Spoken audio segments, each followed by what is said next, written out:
Bom dia a todos. Hoje estamos no dia 13 de outubro, continuando os estudos do Evangelho no Lar.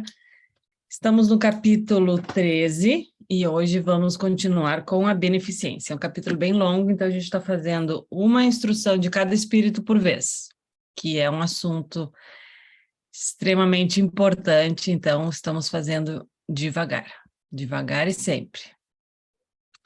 Então, vou fazer a nossa oração para que a gente vá entrando nesse clima junto com os nossos irmãos desencarnados que estão aqui conosco todas as semanas e que nos inspiram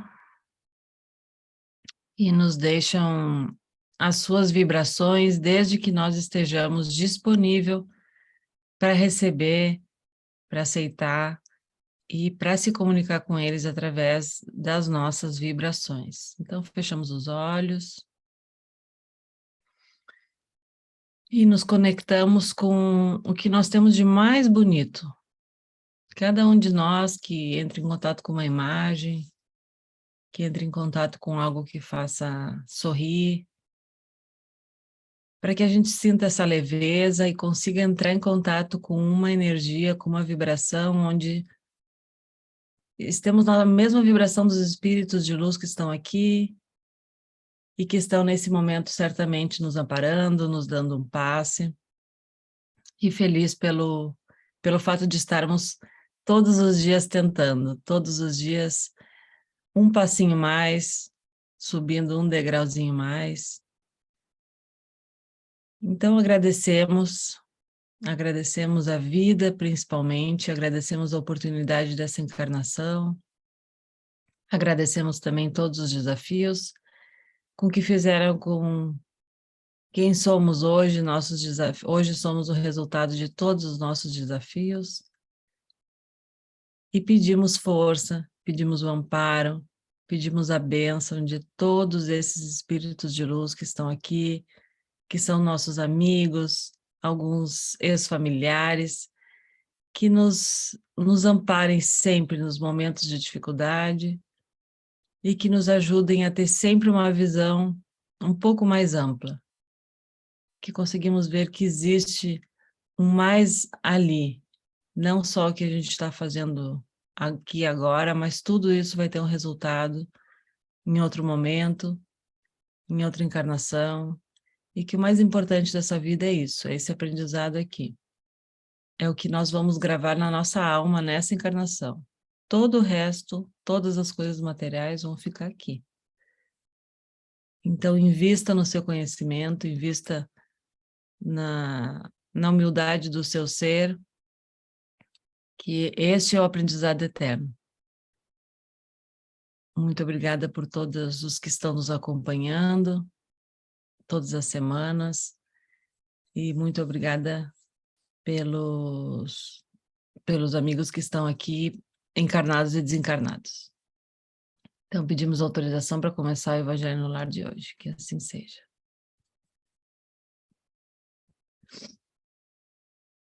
Vamos então ler a nossa mensagenzinha de Joana de Ângeles.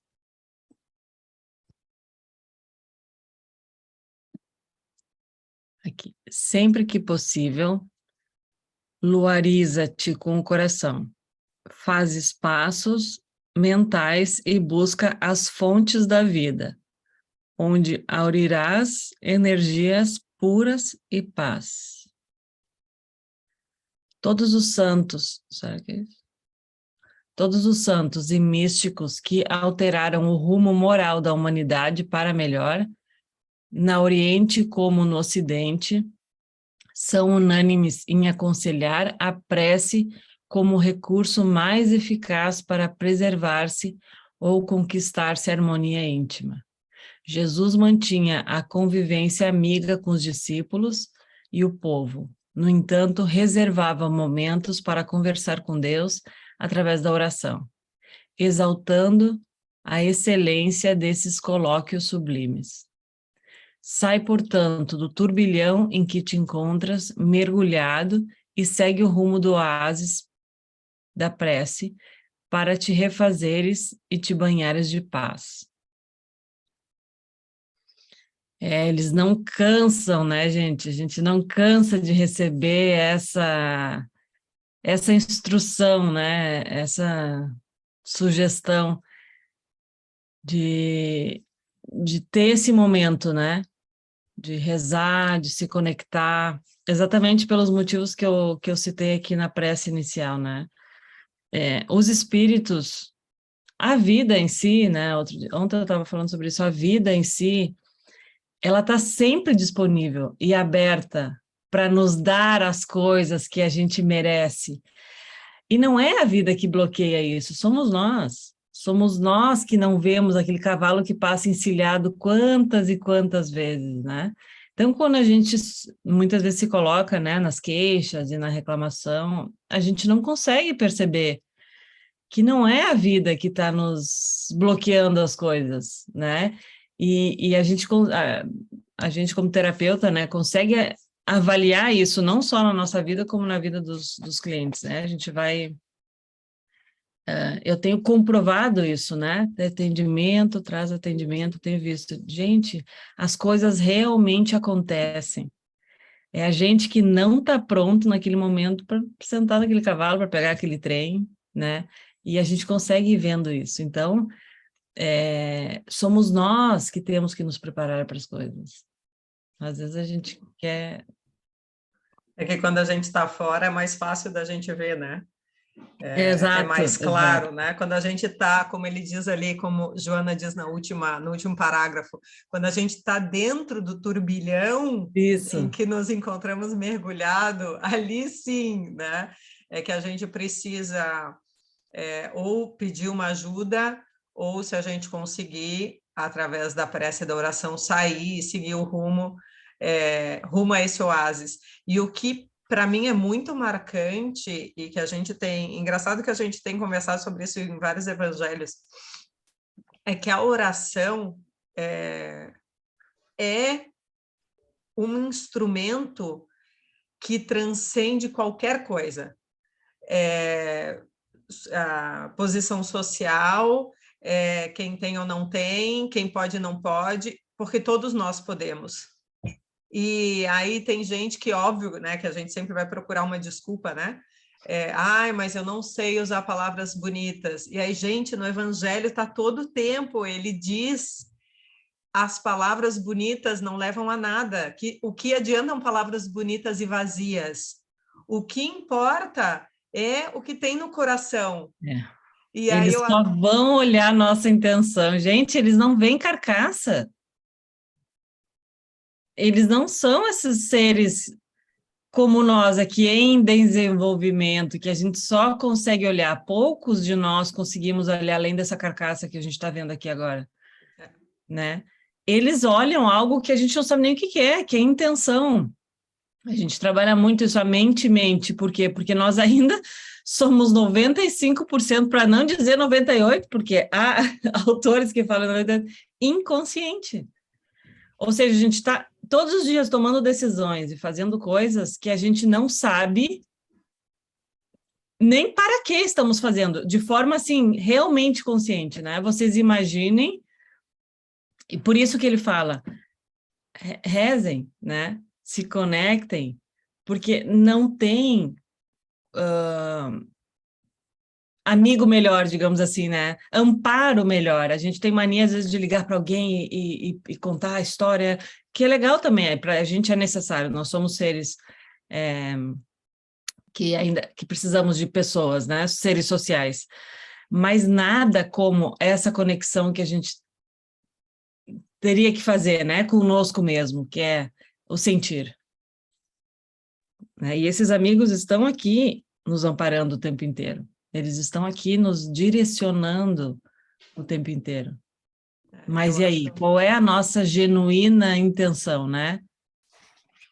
E é um movimento de humildade, é um movimento de resignação, é um movimento de gratidão, é um movimento de tantas coisas, né, que às vezes uma palavra, uma simples palavra, inclusive Obrigada por essa oportunidade, obrigada por isso que eu passei, ou eu não consigo sozinho, me ajuda, ou eu não consigo ver, eu estou no meio desse turbilhão, ou seja, são vários movimentos de realmente humildade do espírito, né? E então, e o pedir, né? Jesus já dizia, né? Peça e serás atendido. Claro que não é o pedir, eu quero o carro do ano. Talvez até seja, no sentido, tu pode até pedir, não necessariamente vai receber, porque daí ali sim é ter a humildade de, né, estar aberto a receber aquilo que realmente é necessário para ti, né? E sendo desafios, sejam presente, seja aquilo que for, é dizer obrigada, meu Deus, obrigada, porque essa é uma oportunidade do meu desenvolvimento. E pensando, né, que todos aqui estamos aqui para cumprir uma missão, não é, nossa vida não é só ir trabalhar, voltar para casa, cozinhar, dormir, comer, não, isso é o exterior, né? Nós estamos aqui para de tudo isso que a gente faz todos os dias, com as pessoas que a gente conversa, com os familiares que a gente está em contato, com os amigos que a gente conhece, com os trabalhos que a gente se conecta. Esse é o grande aprendizado da vida, né? Então, todos os dias a gente está tendo a oportunidade de aprender algo novo, de descobrir, de se conectar, de conectar com os outros, de auxiliar, porque a gente fala sobre a beneficência, né? A beneficência começa por ajudar a gente mesmo e depois ter condição de ajudar o próximo, né? Então, muito grata sempre a essas palavras de Joana, que com tanta sabedoria nos traz, né? Em tão poucas parágrafos aqui, tanta sabedoria. É isso aí. E vamos então para mais uma instrução dos espíritos para a beneficência. Isso. Do capítulo 13, que a vossa mão esquerda não saiba o que da direita. Chamo-me caridade, sou o caminho principal que conduz a Deus. Acompanhai-me, pois sou a meta a que todos deveis visar. Dei esta manhã o meu passeio habitual, e com o coração amargurado venho dizer-vos: ó meus amigos, quantas misérias, quantas lágrimas, quanto tendes a fazer para secá-las todas? Em vão procurei consolar algumas pobres mães, dizendo-lhes ao ouvido: coragem, há corações bons que velam por vós. Não sereis abandonadas, paciência. Deus lá está, sois as suas amadas, as suas eleitas. Elas pareciam ouvir-me e voltavam para o meu lado, os olhos arregalados de espanto. Eu lhes lia no semblante que seus corpos, tiranos do espírito, tinham fome, e que, se minhas palavras lhes serenavam um pouco os corações, não lhes enchiam os estômagos. Eu continuava a repetir-lhes: coragem, coragem. Então, uma pobre mãe, ainda muito jovem, que amamentava uma criancinha, tomou-a nos braços e a estendeu no espaço vazio, como a pedir-me que protegesse aquele entezinho que só encontrava num seio estéril uma alimentação insuficiente. Vi em outros locais, meus amigos, pobres velhos sem trabalho e quase sem abrigo, vítimas de todos os sofrimentos da penúria e envergonhados de sua miséria, sem ousarem, já que nunca mendigaram, implorar a piedade dos transeuntes. Com o coração cheio de compaixão, eu, que nada tenho, me fiz mendiga para eles e vou por toda parte estimular a beneficência, inspirar bons pensamentos aos corações generosos e compassivos. É por isso que venho aqui, meus amigos, e vos digo: há por aí infelizes, em cujas choupanas falta o pão, os fogões estão sem lume e os leitos sem coberta. Não vos digo o que deveis fazer, deixo a iniciativa aos vossos bons corações. Se eu vos ditasse a linha de conduta, nenhum mérito vos traria a vossa boa ação. Digo-vos apenas: sou a caridade, e vos estendo as mãos pelos vossos irmãos que sofrem. Mas se peço, também dou e dou bastante. Convido-vos para um grande banquete e forneço a árvore em que todos vos saciareis. Vede quanto é bela, como está carregada de flores e de frutos. Ide, colhei, apanhai todos os frutos dessa linda árvore que se chama beneficência. No lugar dos ramos que lhe tirardes, atarei todas as boas ações que praticardes, e levarei a árvore a Deus, que a carregará de novo, visto que a beneficência é inesgotável. Acompanhai-me, pois, meus amigos, a fim de que vos conte entre os que se recrutam sob a minha bandeira. Nada temais, eu vos conduzirei pelo caminho da salvação, porque sou a caridade. Carita, martirizada em Roma, Lyon, 1861.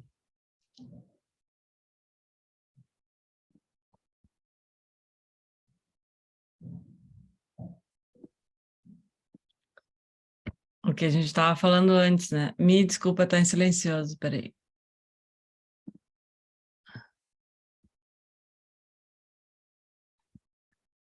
Ainda está no silêncio.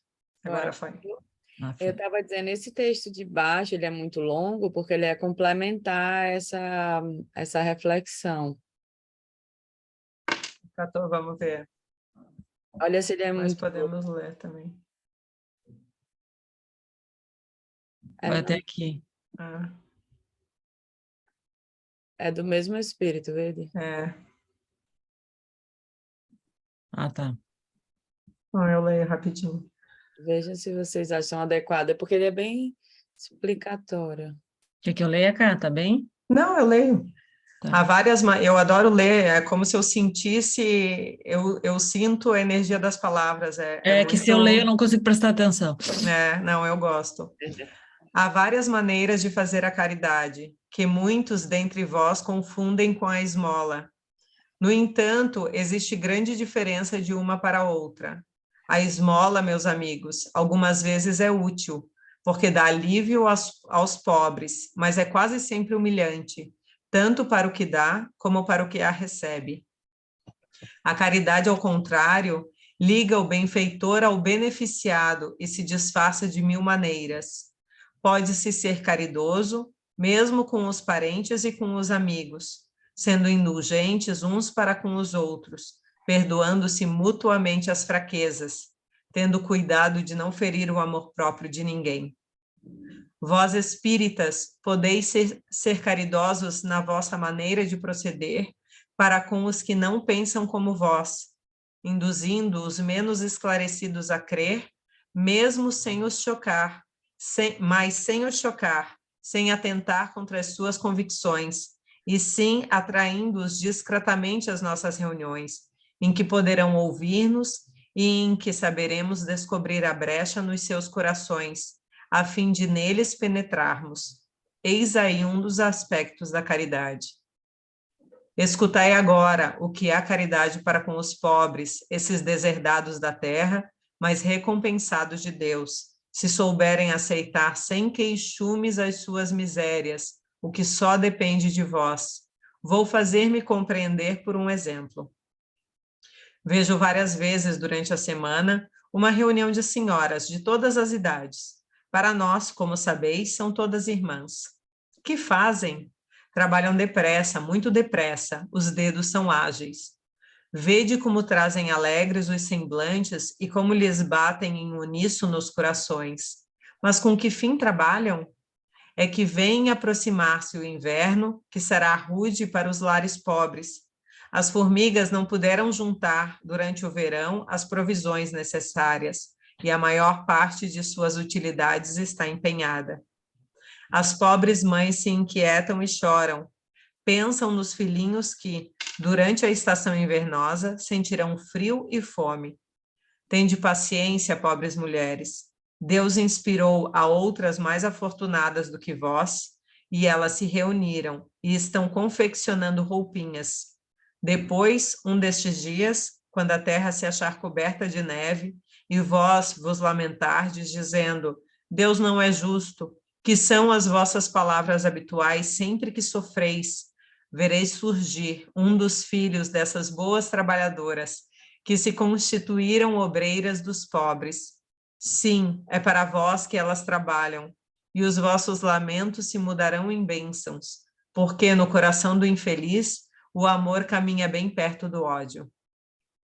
Como essas trabalhadoras precisam de encorajamento, as comunicações espíritas lhes chegam de todos os lados.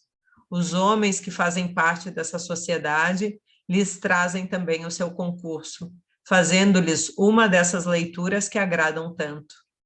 E nós, para recompensarmos o zelo de todos e de cada um em particular, prometemos às laboriosas obreiras boa clientela, que lhes pagará à vista em bênçãos, única moeda que tem curso no céu, garantindo-lhes, além disso, sem receio de errar, que essa moeda não lhes faltará. Carita Lyon, 1861.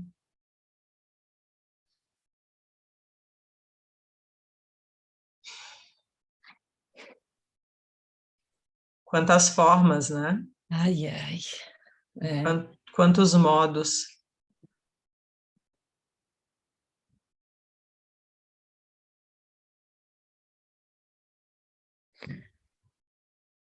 A gente maioritariamente conhece esse da esmola, né?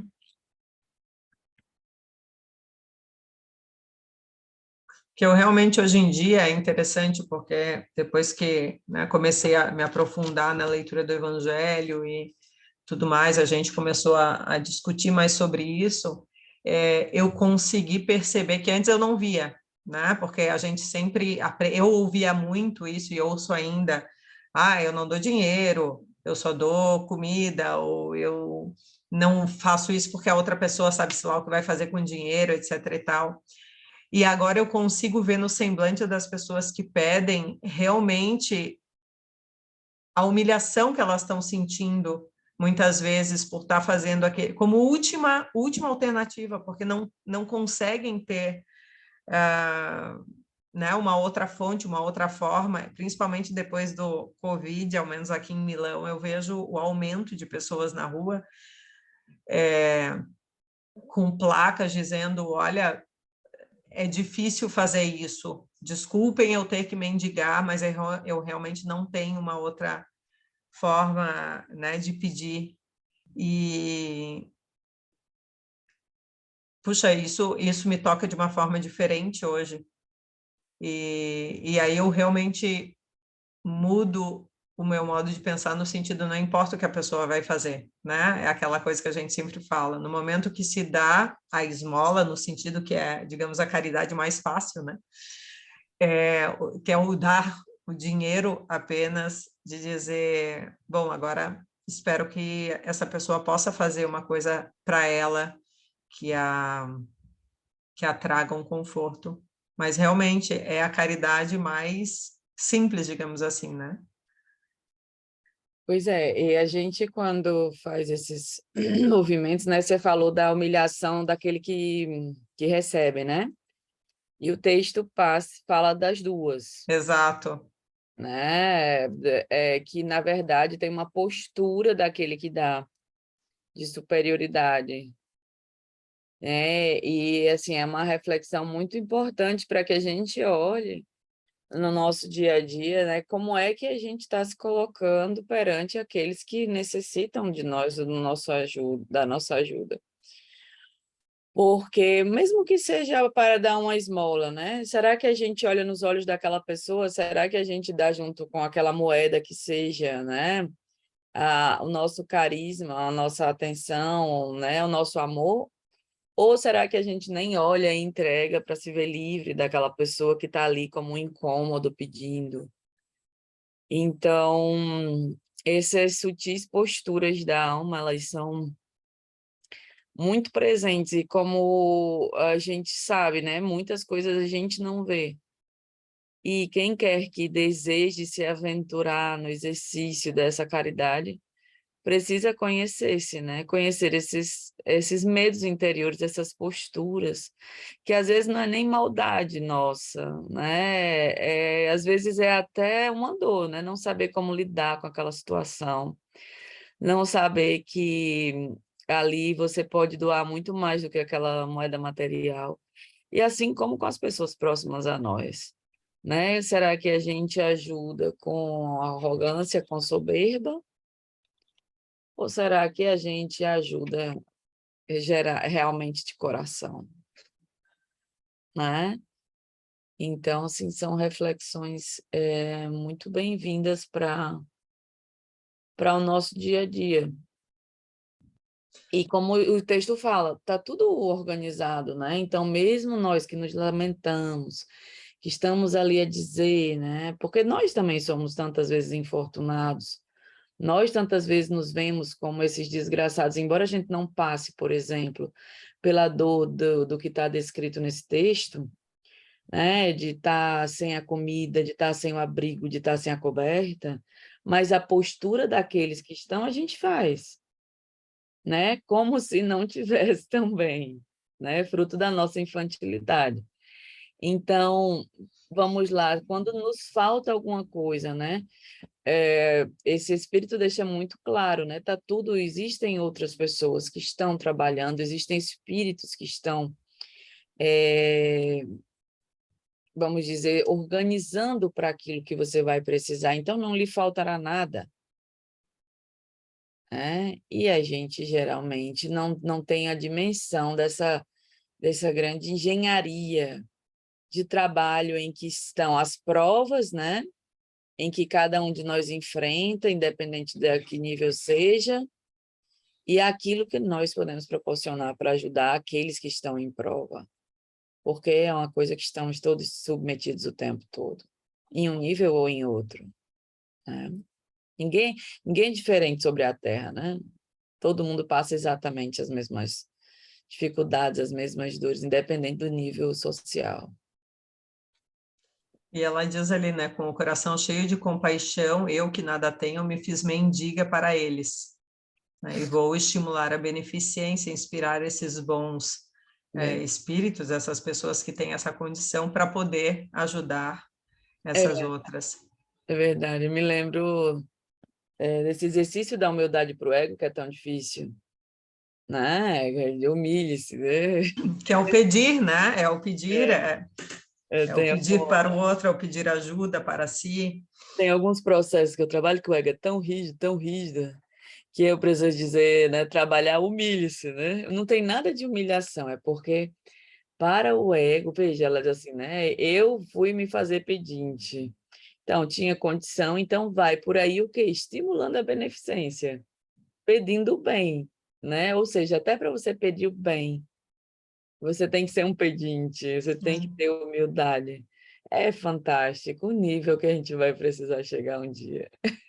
É engraçado porque hoje de manhã aconteceu uma coisa que ontem eu fiquei chateada com a minha mãe, e aí falei para ela, poxa, tu nunca me defende, mas falei assim com ímpeto, aí eu estava refletindo e hoje de manhã eu disse, poxa, o que eu queria naquele momento era simplesmente um abraço, era que ela me abraçasse e disse, poxa, sinto muito.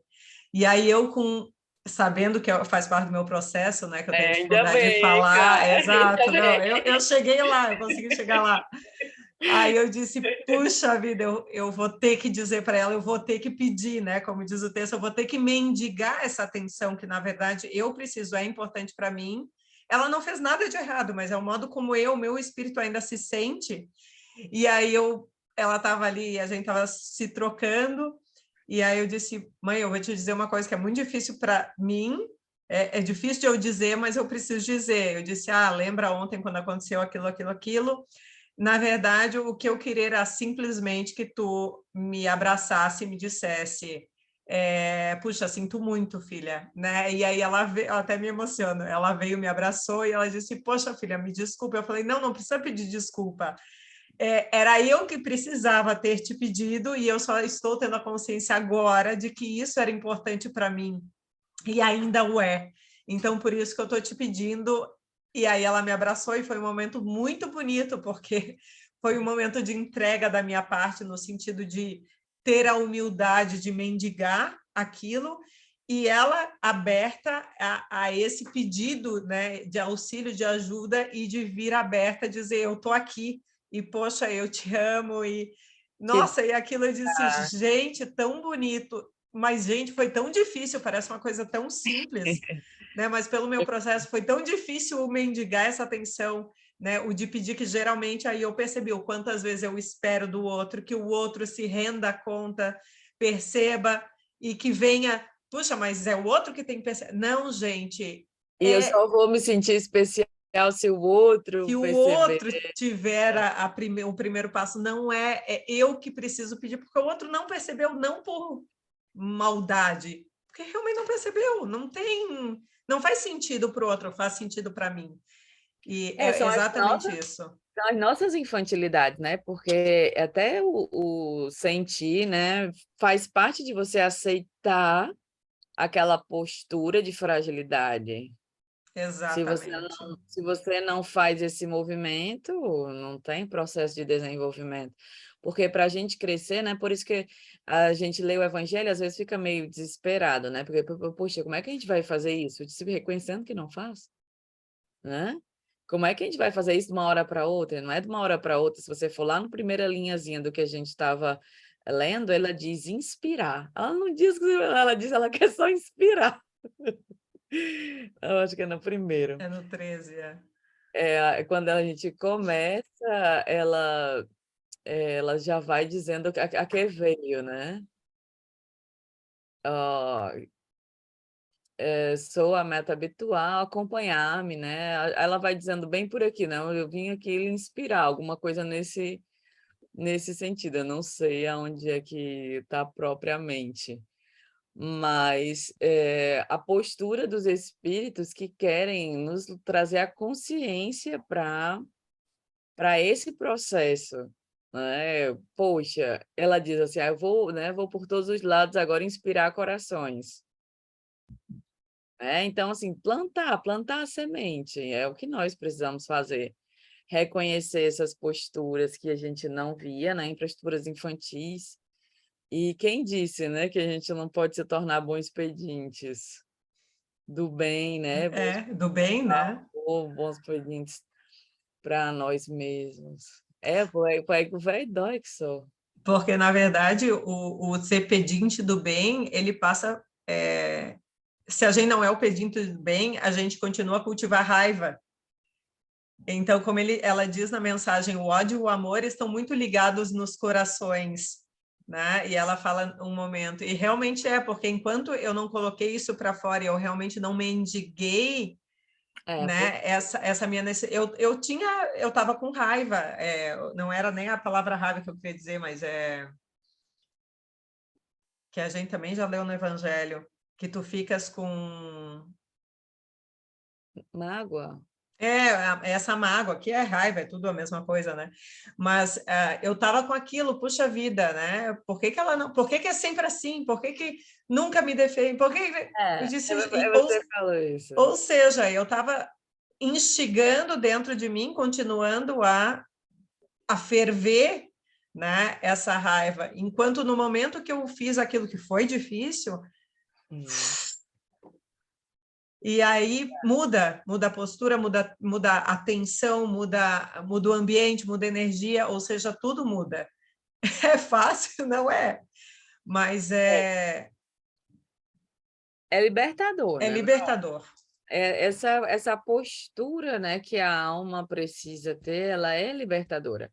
E passa por esse processo de reconhecimento. Então, eu tenho uma postura adoecida, essa postura ela é verdadeira, ela faz parte de quem nós somos, da nossa infantilidade psicológica. Então, em reconhecendo, eu posso finalmente me transformar. Então, numa próxima ocasião, você vai poder não só perceber, poxa, por que que nunca me defende? Você já vai poder ter um novo passo, né? Por quê? Porque ali você já conseguiu pedir ajuda, você já conseguiu se ver nesse lugar. Então, por que que eu necessito de defesa, né? Por que que eu estou com essa exigência perante as outras pessoas? Como se eu fosse uma pessoa indefesa ou como se eu fosse uma pessoa que está em risco. Risco de quê, né? O que é que está em jogo? O que é que realmente está em jogo nessa situação? Então, assim, esses passos a gente pensa que são pequenos, mas eles são grandiosos, porque eles vão justamente possibilitar uma maior maturidade. Como é por isso que eu digo, todos nós sofremos, né? E é claro que existem as pessoas como essas que foram citadas no texto, que têm provas muito mais duras do que a nossa, porque nós temos um lar, nós temos o alimento todo dia na mesa, né? Eu, até nos maiores momentos de dificuldade, olha que já passei nessa vida, mas nunca me faltou nada. A tantas pessoas falta tanto, não é? Então, pessoas aí, como você viu, assim, aqui na Europa, né, que tem um inverno rigoroso, onde, imagina uma pessoa sofrendo frio. A gente, se baixa a temperatura, qualquer coisinha, já se fecha todo, fecha a casa. Dentro de casa já está. Ai, que frio, meu Deus! Exato. Então, assim, existem pessoas que estão em provas mais dolorosas do que a nossa. A gente não está nem passando por isso aí, a gente está falando que nem eles, né? Culpando Deus. E mesmo para nós que não somos tão necessitados, chega o mesmo auxílio. O mesmo auxílio, a mesma equipe de benfeitores, a mesma equipe espiritual que está pronta a nos orientar, nos ajudar. Porque o universo é tão perfeito, que tudo que acontece, ele tem um propósito de bem, de amor, né, de progresso. Falta que a gente tenha olhos para ver, né, e olhos para sentir.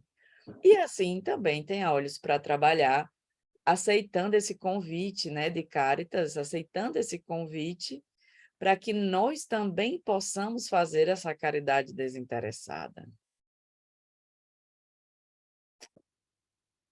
Bello, bello. É um exercício porque, se a gente falar da humildade, ela está em todos os pré-requisitos do ser desenvolvido, né? No caso do perdão, no caso da caridade, no caso de tantas coisas sublimes e bonitas que os espíritos nos ensinam, o pré-requisito é a humildade, né? Porque a humildade é característica dos espíritos evoluídos, Exato. né? Que é a humildade, que é parte do amor, né? Faz parte de uma postura de amor. E eu estava refletindo também, né, o quanto nós, as crianças, o contrário do que a gente vai desenvolvendo durante a vida, é essa humildade, né? Eu estava lembrando de uma criança, o quanto a criança pede para os pais, né, o tempo todo. E a criança às vezes está brincando, ela vai lá e dá um abracinho em alguém, ou ela vai lá e dá um beijo, ou ela fala uma palavra de carinho do nada, do nada. E como a gente vai endurecendo isso, né? Porque toda criança, ela nasce com esse ímpeto mais genuíno, né? De sinceridade moral, digamos assim. E a gente vai enrijecendo, né, com o tempo, a gente vai ficando exatamente no exemplo que a Ká falou, né, tendo até dificuldade de pedir para nossa própria mãe e pai um abraço, um olhar, né, o toque, como é que pode, né, o toque, a gente tem essa rigidez, né? Que a criança, ela é muito sensível, ela foi programada para ser reprogramada, né? A criança. Então, a criança, ela geralmente, ela tem, não é que geralmente, o cérebro não é desenvolvido na parte racional, né? Então, o cérebro emocional quem comanda. Então, por que que isso se processa e depois, lentamente, a gente vai recuperando, quanto espírito, a memória? Porque, veja, o espírito, quando nasce, ele está ali quase essência, né? Instinto mesmo. Não tem as memórias do espírito que habitava aquele, vamos dizer, do espírito que a gente pode ter sido em outras, do ego que a gente foi em outras existências. Com o tempo, é como se aquele período inicial fosse de educação, né? Aí vamos supor a criança, como a Ká, vamos supor, tem os pais o quê? Ocupados, o tempo todo trabalhando, que também não são desenvolvidos moralmente, como nós não somos por causa do nosso nível. Aí vamos supor uma criança bem sensível. Aí essa criança algumas vezes quis atenção e os pais trataram de uma forma que ela não conseguiu se estruturar. E aí ela, a partir dali, passa a ter, por exemplo, um comportamento de dor perante uma coisa que ela fica só esperando, né? Assim, oxe, eu estou me esforçando tanto, né? Vamos supor, uma criancinha que sempre se esforça para os pais, usando a frase aprovação. usando a frase que a Ká disse. Então, meus irmãos dão trabalho, eu sou exemplar, meus irmãos, né, fazem isso, mas só que para os pais, aquilo ali, eles não estão dando o reforço. Para ela está sendo um esforço estratosférico. E ela queria receber, né? E aí ela vai se estruturando sem essa capacidade. Por quê? Porque pequenininha ainda não tinha sido auxiliada naquele processo. Então, aquilo ali vai virando um trauma como de uma pessoa que passa por outras situações, né? Que faz parte da alma, né? Faz parte quando nós formos evoluídos, né? A gente diz muito. Pega a infância de Chico, que tem filme. Você vê Chico com trauma porque foi tratado mal? Você vê Chico com trauma porque foi lamber a ferida? Você não vê, né? Você vê a postura de amor. Por quê? Né? Então, a gente tem que refletir que justamente não tem nada de errado. Faz parte do nosso processo evolutivo.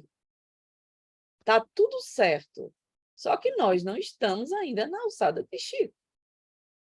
E é arrogância querer estar, né? Eu adoraria pegar Emmanuel, né? Por que Emmanuel não é meu mentor de Chico? Aí a gente pega lá Emmanuel, né? Que disse disciplina, disciplina, disciplina. Aí pronto, né? Aí a gente inverte tudo de disciplina que o cara disse e vai trabalhar por um ego. Porque o mentor é de Chico. A gente vai, sim, começar a trabalhar, né? Na nossa vida aquilo ali. Dizer que a gente sabe, que a gente já está em condição de, pelo menos, entender o que é. Não está? Né? Então, a criança do nosso nível, ela tem esse processo. Depois, o espírito ele volta. Né? A partir dos 7 anos, a gente tem a informação de que a encarnação está completa. Imagina, até ali o espírito está meio solto. Né?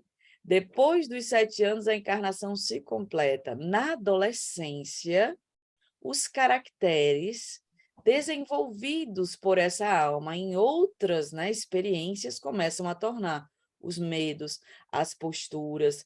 Por isso que eu digo muito, né? Por exemplo, pegando os meninos como parâmetro. Um nasce de um jeito, na adolescência vira o oposto. Um nasce de outro jeito, na adolescência. Por quê? Porque no decorrer da vida, aquela espontaneidade que a Má disse, né, vai dando lugar às experiências que foram vividas, somadas, vividas agora, né, somadas àquelas que foram vividas em outras existências.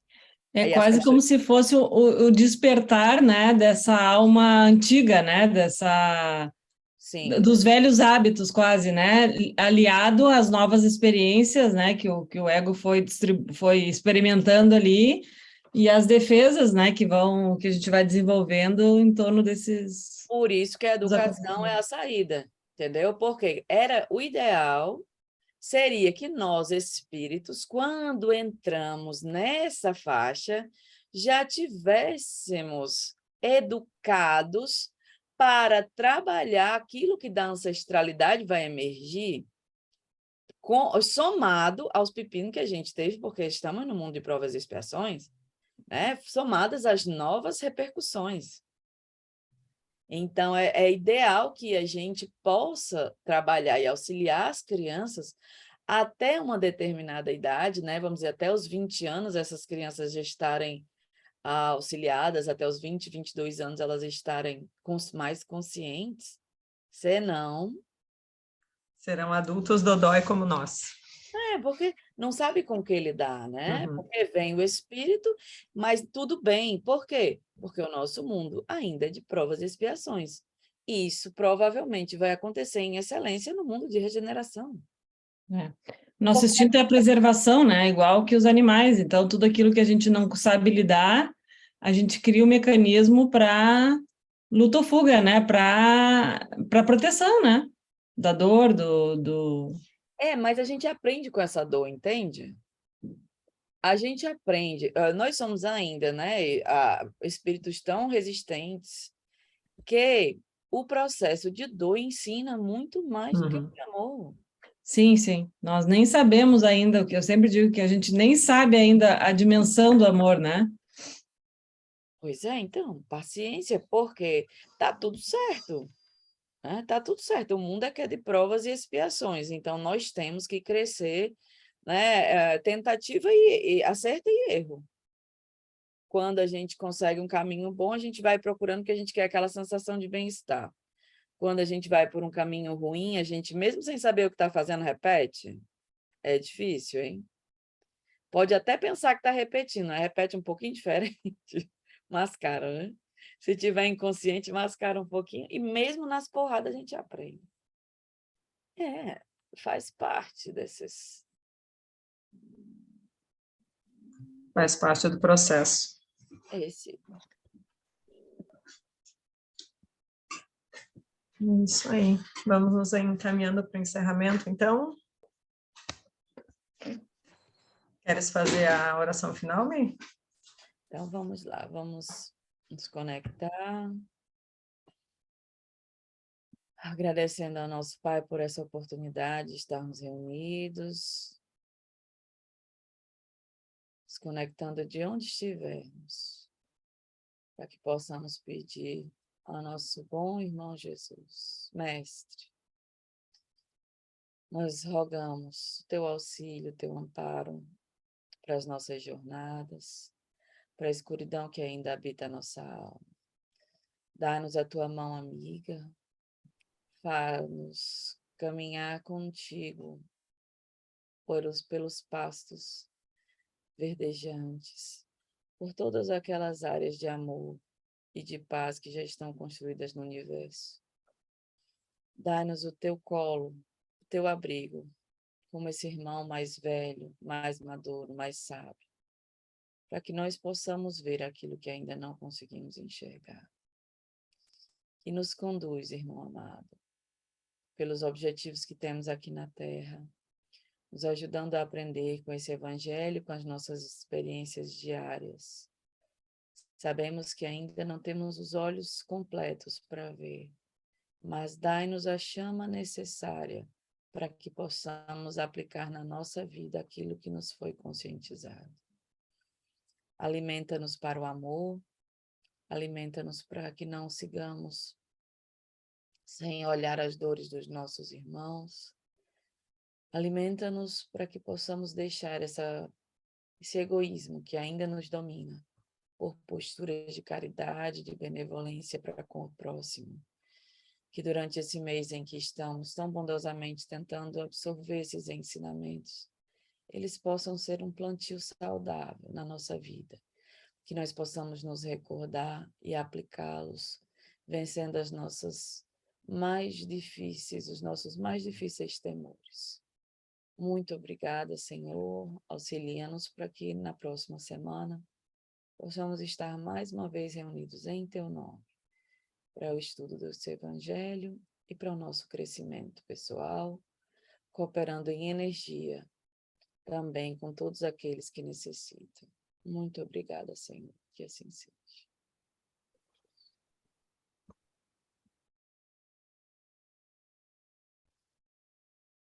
Que assim seja e um bom resto de semana para todo mundo.